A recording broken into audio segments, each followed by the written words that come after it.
Trong video này, chúng ta sẽ xem xét hai cải tiến nữa cho thuật toán học tăng cường mà bạn đã thấy. Ý tưởng đầu tiên được gọi là sử dụng các mini batch. Và hóa ra đây là một ý tưởng có thể tăng tốc thuật toán học tăng cường của bạn và cũng có thể áp dụng cho học có giám sát và có thể giúp bạn tăng tốc thuật toán học có giám sát của mình, như huấn luyện mạng neuron hoặc huấn luyện mô hình hồi quy tuyến tính hoặc hồi quy logistic.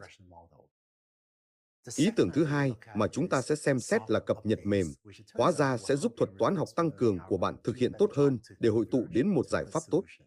Hãy xem xét các mini batch và cập nhật mềm. Để hiểu các mini batch, hãy bắt đầu bằng cách xem xét học có giám sát.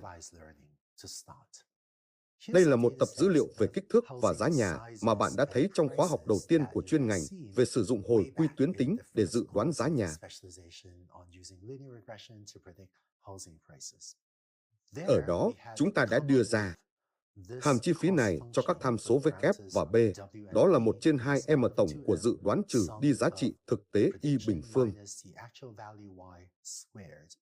Và thuật toán gradient descent là cập nhật liên tục W bằng W trừ đi tốc độ học alpha nhân với đạo hàm dương theo W của chi phí kỳ của WB.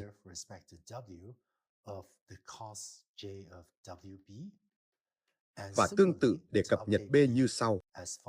Hãy để tôi lấy định nghĩa này của kỳ và thay thế nó vào đây.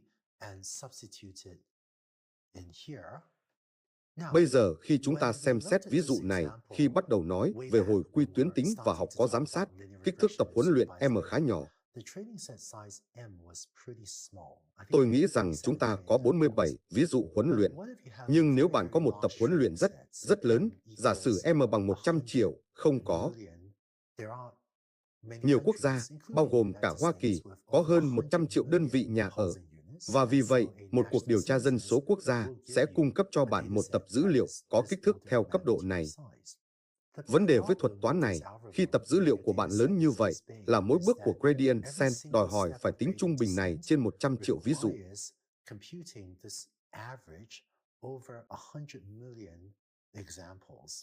Và điều này hóa ra rất chậm. Mỗi bước của gradient descent có nghĩa là bạn sẽ tính tổng này hoặc trung bình này trên 100 triệu ví dụ. Sau đó, bạn thực hiện một bước gradient descent nhỏ và bạn quay lại và phải quét lại toàn bộ tập dữ liệu 100 triệu ví dụ của mình để tính đạo hàm ở bước tiếp theo. Sau đó, bạn thực hiện một bước gradient descent nhỏ khác và cứ tiếp tục như vậy.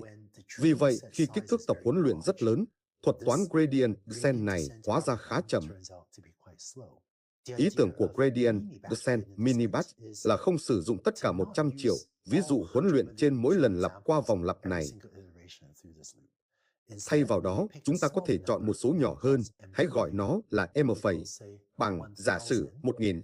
Và trên mỗi bước, thay vì sử dụng tất cả 100 triệu ví dụ, chúng ta sẽ chọn một số tập hợp con gồm 1000 hoặc M phẩy ví dụ.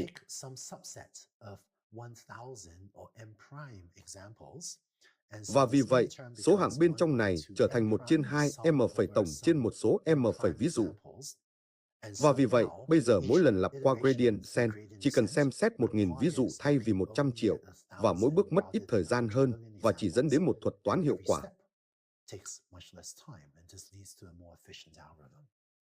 Những gì phương pháp huấn luyện mini batch thực hiện là trong lần lặp đầu tiên thông qua thuật toán, có thể nó sẽ xem xét tập hợp con đó của dữ liệu. Trong lần lặp tiếp theo, có thể nó sẽ xem xét tập hợp con đó của dữ liệu và cứ tiếp tục như vậy. Đối với lần lặp thứ 3 và cứ tiếp tục. Vì vậy, mỗi lần lặp đang xem xét chỉ một tập hợp con của dữ liệu, do đó mỗi lần lặp chạy nhanh hơn nhiều. Để hiểu tại sao đây có thể là một thuật toán hợp lý, đây là tập dữ liệu nhà ở. Nếu trong lần lặp đầu tiên, chúng ta chỉ xem xét 5 ví dụ, đây không phải là toàn bộ tập dữ liệu, nhưng nó hơi đại diện cho đường thẳng mà bạn có thể muốn điều chỉnh cuối cùng, và vì vậy thực hiện một bước gradient descent. Để làm cho thuật toán phù hợp hơn với 5 ví dụ này là ổn. Nhưng sau đó, trong lần lặp tiếp theo, bạn lấy 5 ví dụ khác như được hiển thị ở đây. Bạn thực hiện một bước gradient descent, sử dụng 5 ví dụ này. Và trong lần lặp tiếp theo, bạn sử dụng 5 ví dụ khác và cứ tiếp tục như vậy. Bạn có thể quét qua danh sách các ví dụ này từ trên xuống dưới. Đó sẽ là một cách.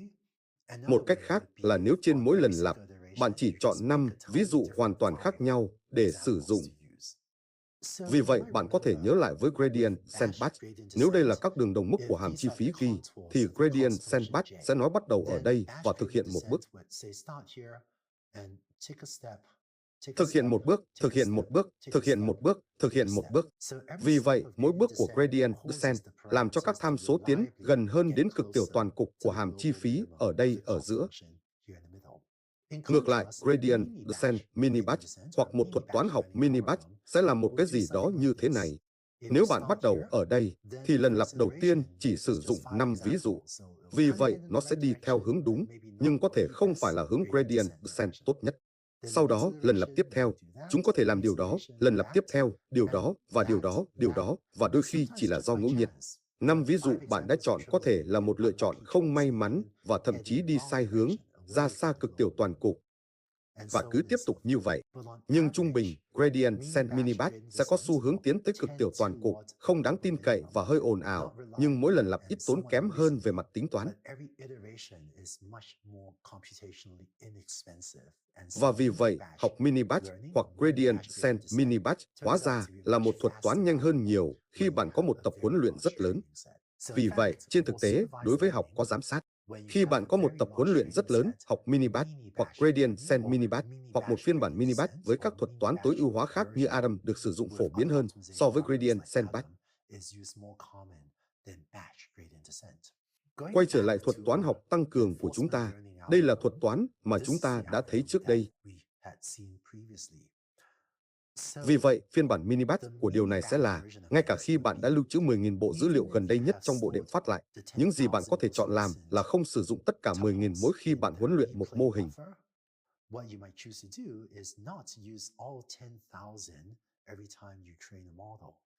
Thay vào đó, những gì bạn có thể làm là chỉ lấy một tập hợp con.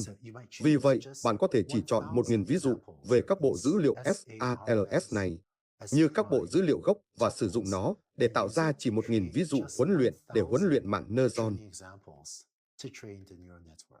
Và hóa ra điều này sẽ làm cho mỗi lần lặp huấn luyện mô hình ồn ào hơn một chút, nhưng nhanh hơn nhiều.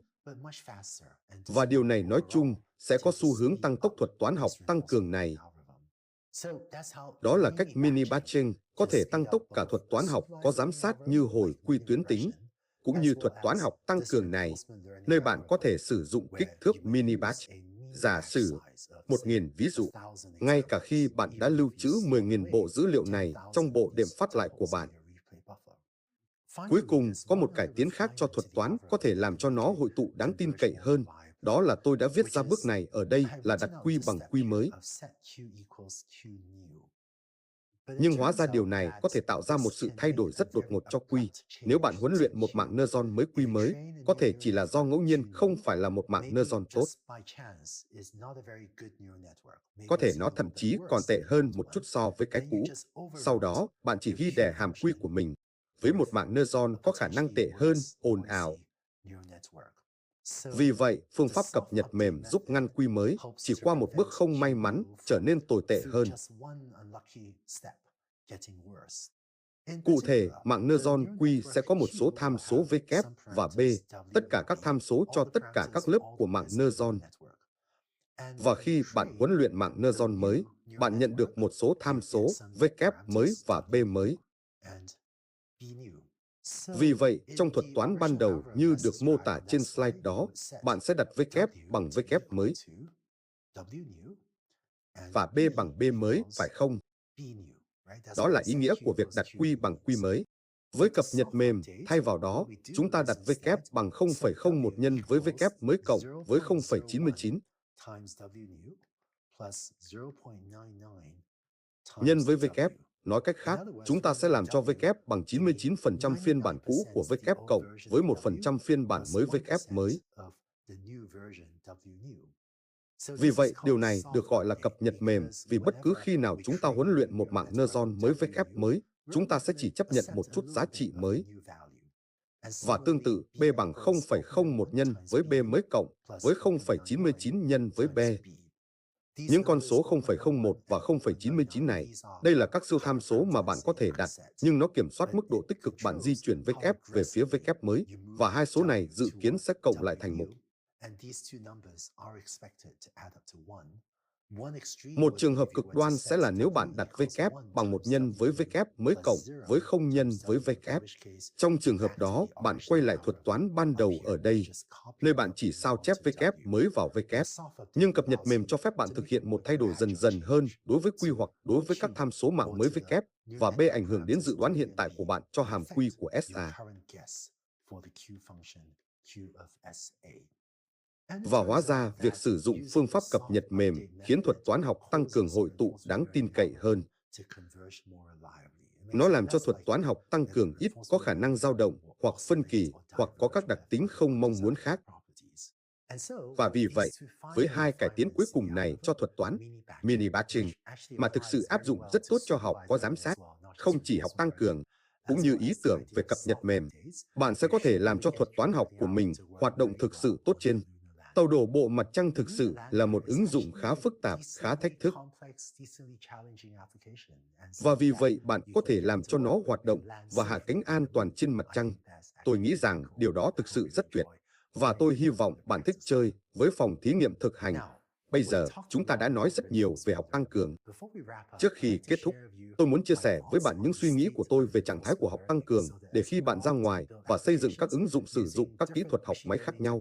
Có thể là học có giám sát, học không giám sát, kỹ thuật học tăng cường. Bạn có một khuôn khổ để hiểu vị trí của học tăng cường trong thế giới học máy ngày nay. Vì vậy, hãy cùng xem xét điều đó trong video tiếp theo.